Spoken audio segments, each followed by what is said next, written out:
عاشورے کے دن صبح میں جنگ شروع ہونے سے پہلے حسین نے کیا کام کیا؟ کیا کام کیا؟ کچھ یاد ہے؟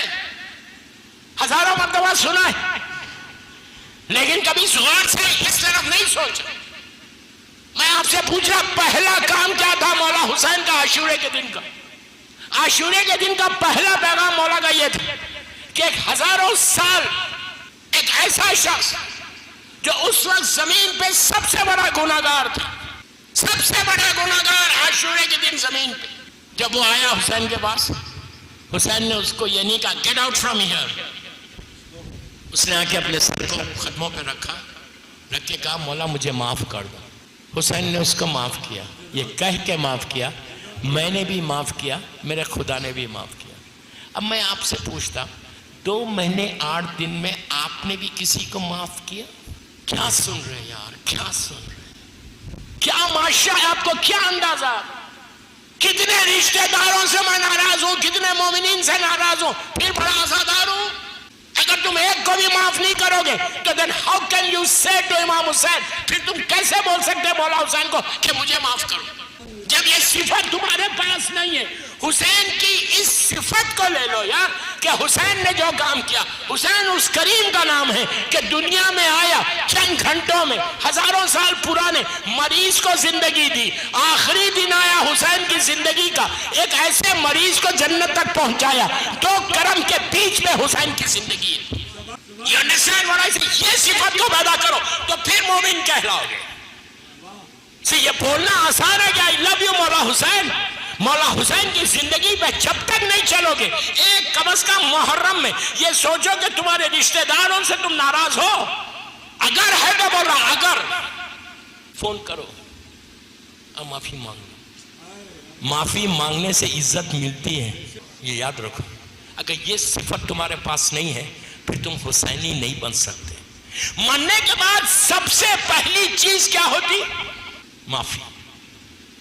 مردہ نیچے، آج تو تمہارے ہاتھوں پیر میں طاقت ہے، جب نیچے جاؤ گے تو ایک ہی چیز کی تم بھیک مانگو گے کہ اللہ تو مجھے معاف کر دے، اللہ تو مجھے معاف کر دے، اللہ تو مجھے معاف کر دے، ہر چیز یہیں رہ جائے گی۔ ابھی میں 28 صفر کو یو کے میں پڑھ رہا تھا، لندن میں، تو اسی زمانے میں لندن کی جو ملکہ تھی کوئن ایلزبتھ، جس کا ابھی انتقال ہوا، آپ سب جانتے ہیں، نیوز پیپرز میں، چینلز پہ آپ نے دیکھا ہوگا، اتنی بڑی کوئن جو آلموسٹ 50 سال کے اوپر کوئن آف انگلینڈ تھی۔ غور سے سنو، مثال دے رہا ہوں، کوئن آف انگلینڈ تھی، زندگی بتا رہا کہ کیا زندگی ہے تمہاری، 50 ایئر سے زیادہ کوئن آف انگلینڈ، سارے پاؤنڈ کے اوپر جو وہاں کی کرنسی ہے، جو وہاں کا پیسہ ہے، اس کے اوپر کوئن کی تصویر ہے مسکراتی ہوئی۔ 50 سال سے یا اس کے اوپر سے پوری دنیا میں یہ کرنسی چل رہی ہے، پیسہ اس کی تصویر کے ساتھ۔ اس کا انتقال ہوا 92-94 ایئرس میں، میں اس وقت لندن میں تھا۔ ابھی اس کا 10 دن کے بعد اس کی کافن چلی، اب میری طرف دیکھو، اس کا جنازہ چلا، 100 کنٹریز کے ہیڈ آف دی اسٹیٹس موجود تھے، سارے 100 کنٹریز کے پریزیڈنٹس اور پرائم منسٹرز۔ آپ میری طرف دیکھو، جب اس کا جنازہ چلا، کافن چلا، تو اس کے کافن کے اوپر، آپ میری طرف دیکھیں یا ادھر کیا دیکھیں، کافن کے اوپر اس کا تاج جو کراؤن پہنتی تھی رکھا ہوا تھا، اس کے جنازے کے اوپر تاج رکھا ہوا تھا، اور ہمیشہ یہ تاج پہنتی تھی۔ بکنگم پیلس میں رہنے والی، ہزاروں ایکڑ پہ پیلس ہے۔ جب کافن چلا، چلتے چلتے چلتے چلتے کہاں گیا؟ اس جگہ پہ گیا کہ جو رائل شاہی خاندان والے جہاں دفن ہوتے۔ جب وہاں پہنچا، کافن کو اٹھایا، جنازے کو اٹھایا، اٹھا کے نیچے لے کر جانے لگے، تو تاج کو الگ کر لیا، وہ کراؤن کو ہٹا لیا۔ میں نے جب سوچا کہ اتنی بڑے پیلس میں رہنے والی، جہاں 300-400 کمرے ہوں، وہاں رہنے والی جاری کہاں جاری؟ ایک چھوٹی سی جگہ کو۔ تو پتا چلا ایک بادشاہ مرے یا فقیر مرے، جگہ وہی ہے۔ یہ امام علی کا جملہ ہے، تم بڑے بڑے محلات بنا لو لیکن اللہ نے جو تم کو زمین دی ہے، تم 100 ایکڑ 1000 بیگھے کی زمین ہے تمہارے پاس. امام کہتے ہیں تمہاری زمین جو اللہ نے دی ہے وہ صرف 6 فیٹ کی دی ہے. تمہاری زمین اتنی ہے. تم یہ 1000 بیگھے پہ رہ کے یہ مت بولو کہ I have got so much land. دعا یہ کرو وہ 6 فیٹ جو ہے نا وہ رحمت کی بن جائے. وہ رحمت جو کب بنے گی؟ when you work for امام. اگر تم امام کے لیے کام کرو گے تو ضرور بنے گی. اگر نہیں کرو گے تو کچھ نہیں ملے گا. دوستو یہ زندگی ببول کی طرح ہے، ختم ہو جائے گی. پتہ بھی نہیں چلے گا تم کو کہ کیسے ختم ہوگی. ملک الموت بول کے نہیں آتا، رکتا نہیں. میں جو بولتا ہوں میں ہمیشہ ہی بولتا ہوں کہ جو غرور اور تکبر میں پیسے کے نشے میں زندگی گزارتے نا، جب تمہارے پاس ملک الموت آئے تو اس کو بول دو I am busy come tomorrow. وہ بولے گا you are busy but I am not. اگر اتنی ہمت ہے جو غرور کر رہے نا تو ملک الموت کو روکو. وہ کہیں نہیں رکتا. وہ تو صرف ایک میری مظلوم بیوی کا دروازہ تھا جہاں وہ رکا تھا اور کہیں نہیں رکتا. تو کس چیز کے لیے مر رہے ہیں؟ یہ زندگی میں یہ حسد، یہ بیماریاں، یہ تکلیف، یہ حرام کس چیز کے لیے کرے؟ فواد کس چیز کے لیے؟ میں اپنے یوتھ کا بول رہا ہوں. میری مجلس کے بعد تھوڑا سا چینج آنا.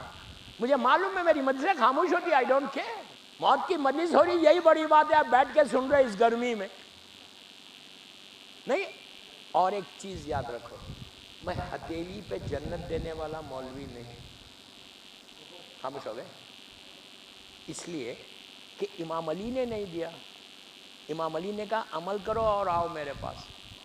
میں اتنی ذمہ داری سے صرف ایک بات بول رہا، غور سے سننا، غور سے سننا. اللہ کے رسول سے لے کے 11ویں امام تک کسی معصوم کی مجھے کوئی ایک حدیث بتا دو، کوئی ایک سیئنگ بتا دو، کوئی ایک ارشاد بتا دو کسی معصوم کا کہ جنہوں نے یہ کہا کہ اے میرے شیعو تم جو چاہے کرو ہم ہیں. کیا بول رہا میں؟ تم حرام کرتے جاؤ، واجبات کو چھوڑتے جاؤ، ہمیں بچا لیں گے. نو. امام نے کہا عمل کرو اور آؤ میرے پاس. جو تمہاری ناقص عبادت ہے اس کی ہم سفارش کریں گے. ایک چیز ذہن میں رکھو کہ شفاعت واجب ہے. ہم اپنے اعمال کے اوپر جنت میں نہیں جائیں گے، ان کی شفاعت پہ جائیں گے. لیکن اگر میں مسلسل کرتا رہوں حرام، یہ باتیں کوئی نہیں بولے گا. مجھے چینج چاہیے، چینج چاہیے. جب میں ہزاروں میل دور سے آیا ہوں تو I have to give you some message.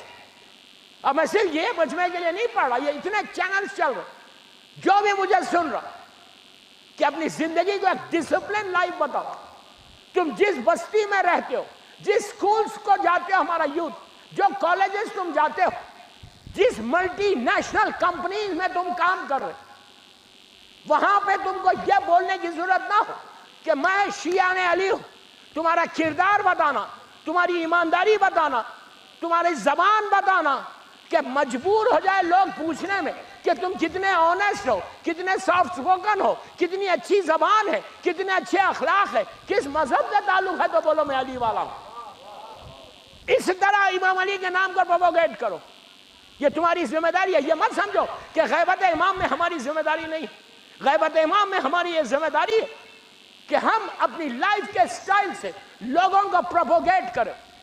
زبان میں وہ مٹھاس کو پیدا کرو، وہ مٹھاس کو لاؤ کہ تمہاری زبان سے لوگ تم تک آئیں، تمہارے اخلاق ایسے ہو. اس سے یہ وہ ساری چیزیں جو موت کے بعد کام آنے والی. اگر موت کو میٹھا بنانا چاہتے تو سیرت امام علی پہ چلو، ادروائز نہیں ہوگا. دوستو حرام اگر مسلسل رہے گا. مجھے ابھی غور سے سننا، ایک بہت بڑے بزنس مین نے کہا مولانا کیا بزنس میں تھوڑا سا جھوٹ بول سکتے؟ اتنا جھوٹ بھی نہیں بول سکتے. کہنے لگا مولانا 21 سینچری ہے. اب بہت بڑا بزنس مین تھا یہ، کروڑپتی. میرے تو سابقہ انہی سے ہوتا ہے نا. تو کہنے لگا مولانا، اور ایک چیز اور یاد رکھ، پیسے والا جو ہوتا نا وہ کبھی نو نہیں سنتا. جتنا پیسہ آتا جائے گا نا ایک نشہ آتا، پھر وہ یس، وہ چاہتا کہ ہر آدمی اس کے سامنے یس کہے، نو نہیں سننا چاہتا. اس کے مزاج کو بدل دیتا. پیسہ مزاج کو بدلتا، لہجے کو بدلتا، زبان کو بدلتا، چال کو بدل دیتا. غرور اور تکبر آ جاتا، پھر نو سنتا ہی نہیں. غور سے سنو. اس نے کہا مولانا یہ بتائیے کیا بزنس میں تھوڑا سا جھوٹ چل سکتا؟ میں نے کہا مجھے کیوں پوچھ رہے why are you asking me, go and ask امام علی. میں نے کہا علی کو پوچھو. تو اس نے کہا مولانا یہ 21st سینچری ہے, اگر ذرا بھی جھوٹ نہیں بولو گے ذرا بھی تو تم کامیاب بزنس مین نہیں بن سکتے, سکسیسفل بزنس مین نہیں بن سکتے اگر جھوٹ نہیں بولو گے. تھوڑا تو چلتا ہے نا. میں نے کہا میرے حساب سے نہیں چلتا. اس نے اب بڑا غصے سے بولتا ہے کہ یہ بتائیے کہ امام علی کے زمانے میں کوئی بڑا بزنس مین تھا کہ یہ بہت بڑا بزنس مین تھا اور جھوٹ نہیں بولا, پوری زندگی جھوٹ نہیں بولا کاروبار میں. میں نے کہا یس تھا. اس نے کہا کون تھا؟ میں نے کہا میثم تمار تھا. غور سے سنو, میں نے کہا میثم تمار تھا. اس نے کہا میثم کا کیا بزنس تھا؟ میں نے کہا کھجور کا. اس نے کہا کھجور کا بھی کوئی بزنس ہے؟ میں نے کہا یار آج کھجور کا بزنس نہیں, اس زمانے میں آج جیسے ڈائمنڈ مرچنٹ ہے نا, اس زمانے میں کھجور کا بزنس ہوتا تھا. جنگ خیبر تک تو مسلمان پیٹ بھر کے کھجور نہیں کھایا, وہ تو شکر کرو علی کا کہ پیٹ بھر کے کھجور کھلا دیا, کھجور نہیں کھایا تھا. خیبر کے بعد مسلمانوں کے حالات صحیح ہوئے. غور سے سنو. اس نے کہا اچھا کھجور کا بزنس تھا. اب سنو, کہتا یہ بتائیے کہ پورے کاروبار میں میثم تمار نے کبھی بھی کل کا کھجور کو یہ نہیں بولا کہ وہ آج کا ہے. کسٹمر کو, گراہک کو یہ نہیں بولا کہ کل کا آیا تھا اور اسی کو کسٹمر کہنے لگا فریش دو, اس نے کہا یہی ہے فریش. میں نے کہا نہیں بولا, ایک کھجور کے لیے بھی نہیں بولا. اس نے کہا کوئی کتاب میں لکھا ہوا ہے؟ میں نے کہا کتابوں میں لکھا ہوا نہیں. اس نے کہا پھر آپ اتنے یقین کے ساتھ کیسا بول رہے؟ میں نے کہا یہ لکھا ہوا نہیں ہے کہ میثم نے کل کا آج بیچا, لیکن یہ ضرور لکھا ہوا ہے. غور سے سنو, یہ ضرور لکھا ہوا ہے کہ کبھی کبھی میثم بیزی ہوتے تھے, بازار جانا پڑتا تھا, مارکیٹ جانا پڑتا تھا, تو وہ امام علی کو بلاتے تھے اور مولا کو بلا کے بولتے تھے یا علی آپ میری دکان پہ بیٹھیں اور بیٹھ کے 2 گھنٹے 3 گھنٹے دھندا کریں, بزنس کریں. میں نے کہا علی اس جگہ پہ کبھی نہیں بیٹھ سکتا جہاں بے ایمانی ہو. علی کا بیٹھنا بتا رہا کہ کتنا پاک بزنس تھا. You understand what I said? یہ مثال دی میں نے کہ اپنی زندگیوں کو, اپنے لائف کے سٹائل کو ٹورڈز امام علی لے کے چلو, اس کے بعد ہی تمہاری زندگی ہے. دوستو یہ سیوان کی زندگی, یہ ڈسٹرکٹ کی زندگی ایک ببل کی طرح ختم ہو جائے گی, کبھی بھی ختم ہو جائے گی. اس سے بہتر ہے کہ جانے سے پہلے کوئی کام کر کے جاؤ. اب بہار والوں کے لیے تو بہت اچھی مثال حافظ فرمان علی کی ہے. جانتے ہو کون ہے؟ میں یوتھ کو پوچھ رہا ہوں کہاں ہے وہ حافظ فرمان علی؟ کون ہے؟ کمال ہے یار, بڑوں کو نہیں بول رہا, میں تم لوگوں سے پوچھ رہا ہوں who is حافظ فرمان علی؟ you don't know. آپ کے بہار کے کہاں کے بتائیں؟ چندن پٹی کے. دفن کہاں ہے؟ مظفر پور میں, امام بارگاہ کے قریب مسجد کے پاس. یہ کب کے ہیں؟ یہ 18 سینچری کے, 19 کے نہیں, 150-200 سال پرانے ہیں. اس بندے نے کام کیا. بس میں ختم کر رہا ہوں, میں 1 گھنٹے سے زیادہ نہیں پڑھ رہا ہوں. اس بندے نے کام کیا. آج کیسا زندہ ہے, اس کی لحد میں کیا ہوگا؟ آج پھولوں سے بھری بھی ہوگی, اس کی لحد اندھیری نہیں ہوگی, اس کی لحد میں سوائے روشنی کے کچھ نہیں ہوگا. یہ کون ہے؟ حاجی, میں یوتھ کا بول رہا. چندن پٹی کا ایک غریب لڑکا تھا. اس زمانے میں لائٹ نہیں تھی, کمپیوٹر نہیں تھا, بال پین نہیں تھا, فین نہیں تھا. 18 سینچری میں ایک غریب گھرانے میں ایک بچہ پیدا ہوا, 18 سال کا سن آیا. اس کے دوستوں نے جو مسلمان تھے, اہل سنت والوں نے کہا کہ شیعوں میں کوئی حافظ نہیں ہوتا. 18 سال ہوئی, داڑھی مچھی بھی نہیں آئی. اس بندے نے قرآن کو حفظ کرنا شروع کیا. کرتے کرتے کرتے 22 سال میں حافظ قرآن ہو گیا. ہونے کے بعد اس قرآن مجید کی تفسیر لکھی. 40 سال میں مظفر پور کے ایریے میں تھے, طبیعت خراب, صرف 40 سال میں طبیعت خراب ہوئی, انتقال ہوا. ان کو وہیں پہ مسجد کے پہلو میں دفن کر دیا, اس لیے کہ اس زمانے میں میتوں کو اتنی دور لے کے نہیں جا سکتے تھے, وہیں پہ دفن کر دیا. دفن کرنے کا نتیجہ کیا ہوا؟ آج حافظ فرمان علی کے ملینز کی تعداد میں قرآن پوری اردو ورلڈ میں دنیا میں مشہور ہے، ہر گھر میں ان کا قرآن ہے۔ اگر کوئی لڑکا یا لڑکی قرآن سے پڑھتی ہے تو ان کے قرآن سے پڑھتی ہے، اس کے بعد تو کئی قرآن مجید آ گئے، لیکن ایک دور ایسا تھا لاکھوں ملینز کی تعداد میں قرآن پورے اردو ورلڈ میں، انڈیا پاکستان میں ہر طرف ان کا قرآن گھروں میں تھا۔ اگر کوئی ایک صرف بسم اللہ الرحمن الرحیم بھی بول رہا، ثواب ان کو جا رہا۔ انہوں نے اپنے اکاؤنٹ کو ایسے کھولا نیچے، جذبے کو پیدا کرو، میں موٹیویشن چاہتا، ریولوشن چاہتا، انقلاب چاہتا۔ یہ کب تک ایسی ڈم زندگی گزارو گے انلیس تم کام کرو گے امام کے لیے؟ میں آپ کو اتنے ایگزامپلس دے کے جا رہا ہوں۔ بہار والوں کے لیے تو حافظ فرمان علی کی زندگی کو سامنے رکھو، دعا یہ کرو کہ مولا اگر آپ نے حافظ کو فرمان علی کو توفیق دی تو مجھے بھی دو کوئی کام کرنے کی۔ تمہارا کام ہے دعا کرنا، منزل تک پہنچانا امام کا کام ہے۔ یہ وہ چیز ہے جو مرنے کے بعد کام آئے گی، یہ وہ چیز ہے جو امام علی کی سنت ہے۔ پہلے قرآن کو کس نے جمع کیا تھا؟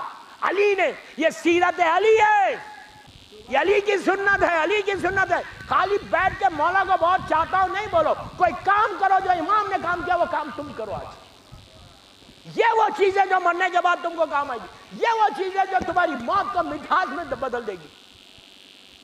آج آپ انصاف سے بولو، اتنے لوگ بیٹھے ہوئے ہیں، اب آپ مجھے یہ بولو، آپ سب کے بینک اکاؤنٹس کا ہے؟ بولو یار، زمین کے اوپر ہے نا۔ ہر آدمی یہ چاہتا بڑے بڑے بینک میں میرا اکاؤنٹ رہے، اور ماشاءاللہ سب کے اکاؤنٹ سے بینک ہی۔ آج کل تو سب کو رکھنا ہی پڑتا ہے۔ سارے اکاؤنٹس تمہارے کہاں پر ہیں؟ زمین کے اوپر۔ میں آپ سے پوچھتا کوئی زمین کے نیچے بھی اکاؤنٹ ہے؟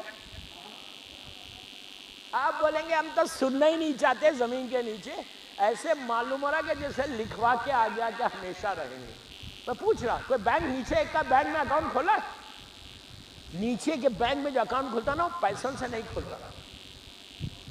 اوپر کے اکاؤنٹ جتنے آپ کے بینک اکاؤنٹس ہیں نا وہ کب تک ویلڈ ہے؟ جب تک تم زندہ ہو، جب تک تمہارے جسم میں روح ہے وہ بینک اکاؤنٹس ویلڈ ہے۔ اس کے بعد تم تو چلے جاؤ گے، تمہاری اولاد انجوائے کرے گی، دوسرے لوگ انجوائے کریں گے۔